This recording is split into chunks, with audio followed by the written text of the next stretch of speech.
আজকে আমি দেখাবো আপনাদের কেমন করে মুরগির মাংস রান্না করতে হয়। এখানে আমি দালচিনি নিয়েছি, এলাচ নিয়েছি, তেজপাতা নিয়েছি। আমি নিয়েছি একটু মশলা, মরিচ, হলুদ, ধনিয়া আর মুরগির মশলা নিয়েছি। এরপর আমি তেল দিয়ে নিচ্ছি, তারপর দিয়ে দিব জিরা, তেজপাতা। এরপর তেল গরম হয়ে গেলে আমরা দেব পেঁয়াজ, মরিচ। এটা এখন ভালোভাবে ভেজে নিব যেন মশলাটা পুড়ে না যায়, এর জন্য ভালো করে রান্না করব। এরপর সামান্য পরিমাণ পানি দিয়ে নিব মশলাটা পুড়ে না যায়।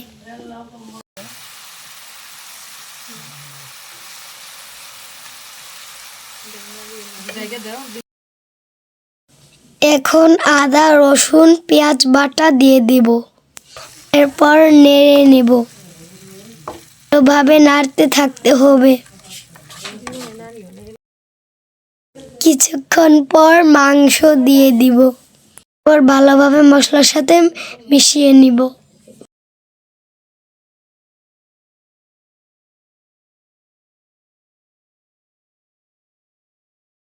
এরপর ঢেকে দেব।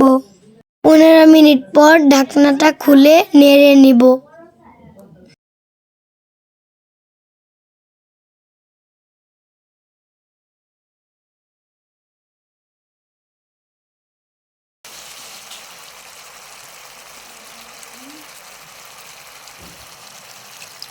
এরপর পরিমাণ মতন পানি দিয়ে দিব।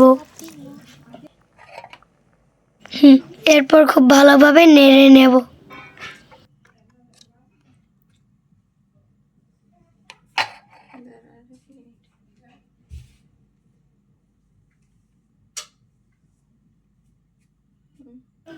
এখন ঢেকে দেব। 15 মিনিট পর ঢাকন খুলে তরকারি দেখব লবণ হয়েছে কিনা।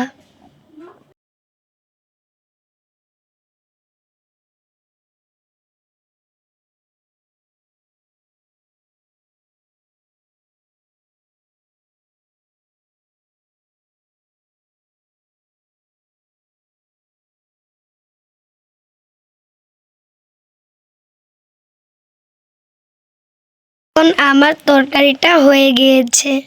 সবাই আমার ইউটিউব চ্যানেল সাপোর্ট করবেন